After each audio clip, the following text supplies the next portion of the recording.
Railway की line पे जाके मकान बसाएंगे, वो मुख्यमंत्री नहीं बचा सकते भाई। हाथ जोड़ के मेरा दिल।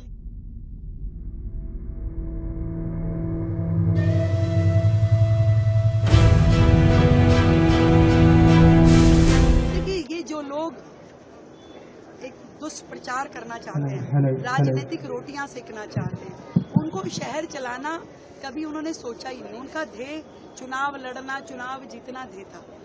एक देश की राजधानी, उसको कैसे चलाना है, हर वर्ग के लोग जहां हैं, सबकी सुविधाओं का ध्यान रखते हुए, टैक्स पेयर का पैसा आ रहा है, इस पूरे शहर की सुविधाओं में लगना है, प्रशासन चलना है। फिर कभी दिल्ली बाढ़ में ना झुलस जाए, फिर दिल्ली प्यासी ना मरे, फिर दिल्ली गंदगी में ना रहे, फिर पहाड़ खत्म करने हैं, नदी साफ करनी है। ये सारे काम कैसे होंगे? ये सारे काम तब होंगे जब आपकी जनता को ये पता होगा कि आपको किसी भी प्रकार का गलत कार्य नहीं करना है। और गलत कार्य आप रेलवे की लाइन पे जाके मकान बसाएंगे, वो मुख्यमंत्री नहीं बचा सकते भाई। हाथ जोड़ के मेरा दिल्ली की जनता से निवेदन है, आपको अपनी सिक्योरिटी, शहर की सिक्योरिटी और पूरे रेलवे की सिक्योरिटी का ध्यान रखना पड़ेगा। कल को किसी ट्रेन का एक्सीडेंट होता है, कोई गाय रेलवे लाइन पे कटती है, कोई व्यक्ति उसके नीचे आ जाता है, किसकी जिम्मेदारी होगी? एक तरफ हम मकान देने की बातें कर रहे हैं, हम मकान दें और उसके बाद भी लोग उसी झुग्गी को पकड़ के बैठे तो कैसे चलेगा? मकान अगर मिल गया जिस व्यक्ति को, उसे झुग्गी छोड़नी पड़ेगी।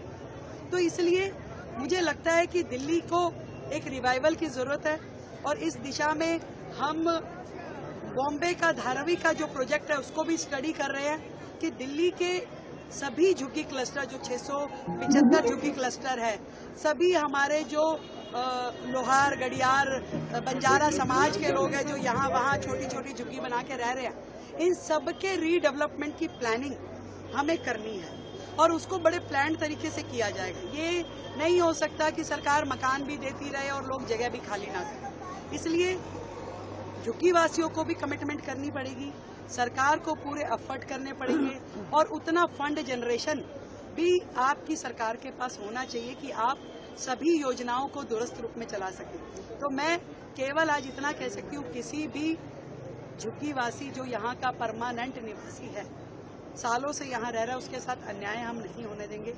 हमारे पास जितने नाम, जितने मकान रजिस्टर्ड है, हम उनकी एक विस्तृत योजना बना रहे हैं। जो पिछली सरकारों ने सालों साल 50,000 फ्लैट बनने हुए पड़े रहे, सालों से झुग्गी वासियों ने पैसे जमा करा रखे थे पिछली सरकारों के पास, उसके बाद भी उन्होंने उन्हें मकान नहीं दिए।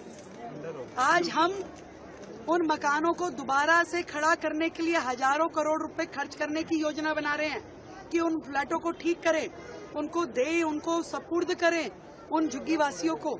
इस सब योजना पे काम चल रहा है। तो तोड़ना हमारा ध्येय नहीं है, बसाना और सुव्यवस्थित तरीके से बसाना हमारी मंशा है।